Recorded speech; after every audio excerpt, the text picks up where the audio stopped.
शुरू। नमस्कार दोस्तों, आज अपन पढ़ेंगे लेवल ऑफ कॉग्निटिव एबिलिटीज। इसका डिस्क्रिप्शन देखेंगे और इसके एग्जाम्पल के साथ अपन समझने की पूरी कोशिश करेंगे। ठीक है, तो पहले बात आती है यहाँ पर कॉग्निटिव एबिलिटीज। एबिलिटीज क्या होती है? कॉग्निटिव एबिलिटीज इसका मतलब है क्रिटिकल थिंकिंग या फिर कॉम्प्लेक्स थॉट प्रोसेसिंग।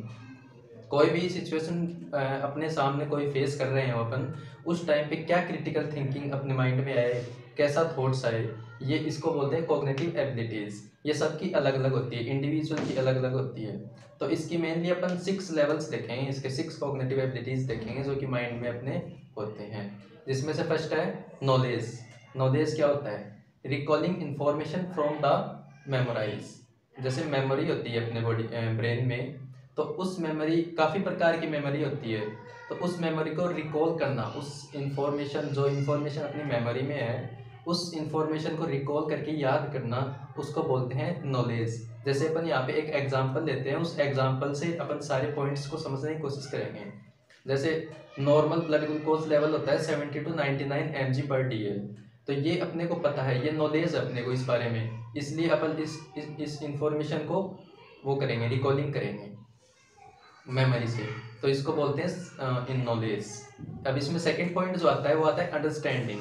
अंडरस्टैंडिंग मतलब क्या होता है? Recognising the meaning of information. जो इंफॉर्मेशन अपन रिकॉल किए हैं नॉलेज से, जो भी इंफॉर्मेशन अपन रिकॉल किए हैं उस इंफॉर्मेशन को समझने, मतलब रिकॉग्नाइज मतलब समझने की कोशिश करेंगे अपन, उस चीज़ को बोलते हैं अंडरस्टैंडिंग। अपन एग्जाम्पल से ही समझते हैं। जैसे नॉर्मल जो ब्लड ग्लूकोज लेवल होता है वो 70 to 99 mg/dl होता है।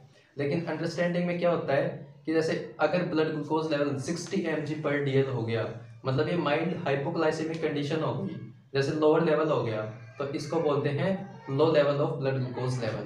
तो ये चीज़ अपन समझे, अंडरस्टैंड किए, तो recognise the information of, recognise the meaning of information.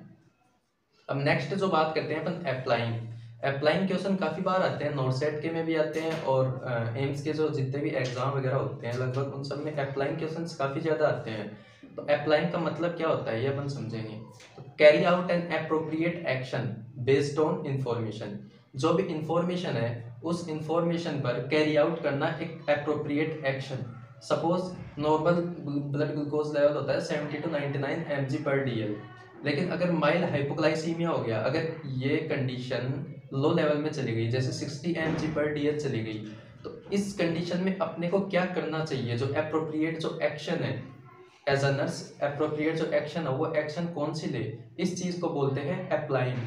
Suppose mild hypoglycemic condition है, 60 mg/dl हाइपोग्लाइसीमिया है, तो इसमें administrating of 10 to 15 mg carbohydrates और half glass of fruit juice, ठीक है, टू कंप्लीट और to normal the blood glucose level. अपने normal जो ब्लड ग्लूकोज लेवल है इसको नॉर्मल लाने के लिए या तो half glass of fruit juice पियो या फिर 10 to 15 mg कार्बोहाइड्रेट एडमिनिस्टर करो। ये अप्लाइंग क्वेश्चन है जैसे, ठीक है। आई थिंक आप समझ गए होंगे। सो नेक्स्ट जो पॉइंट आता है, इसमें 3 पॉइंट अपन ने कवर कर दिए, नॉलेज, अंडरस्टैंडिंग, अप्लाइंग, और नेक्स्ट जो आता है एनालाइजिंग।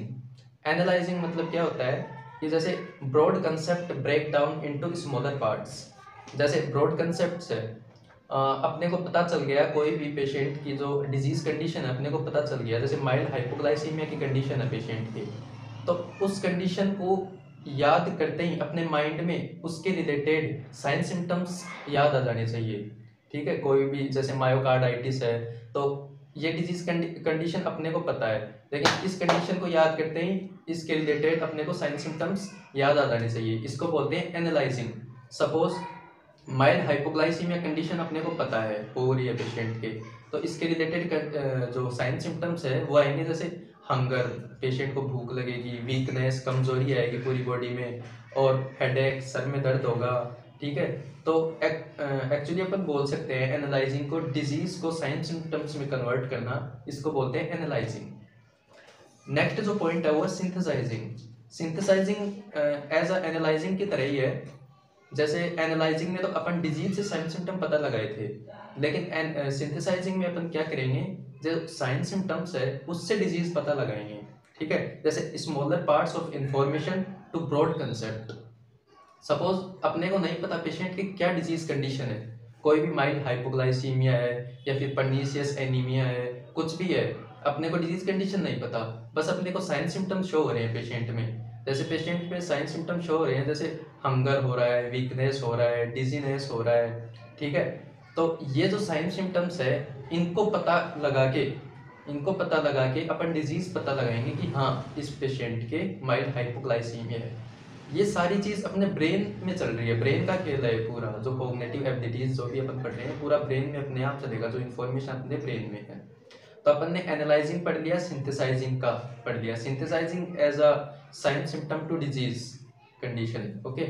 जो लास्ट जो अपना जो पॉइंट आता है इवेल्युएटिंग मतलब मेक अ जजमेंट और कंक्लूजन बेस्ड ऑन एविडेंस। जो भी एविडेंस अपने को पता लग रहे हैं उस पर अपन क्या जजमेंट कर रहे हैं या फिर क्या कंक्लूजन मतलब परिणाम क्या आ रहे हैं उसके, मतलब जो भी अपन उस पर अप्लाई कर रहे हैं, कोई भी एक्शन ले रहे हैं उस कंडीशन पे, वो उस पेशेंट के लिए इफेक्टिव है या नहीं है, इस चीज़ का पता लगेगा अपने इवेल्युएटिंग पॉइंट में।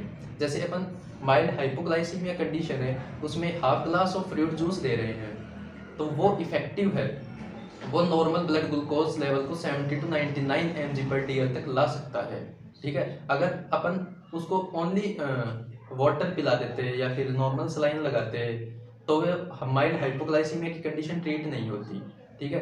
तो जो भी अपन ट्रीटमेंट कर रहे हैं, जो भी अप्लाई कर रहे हैं वहाँ पे, वो इफेक्टिव है या नहीं है, इस चीज़ को पता लगाने के लिए अपन इवेल्युएटिंग करते हैं, जो कॉग्निटिव एबिलिटी है, ठीक है। ये जो टोटल है 6 पॉइंट हो गए कॉग्निटिव एबिलिटीज़ के, लेवल्स है कॉग्निटिव एबिलिटीज़ के।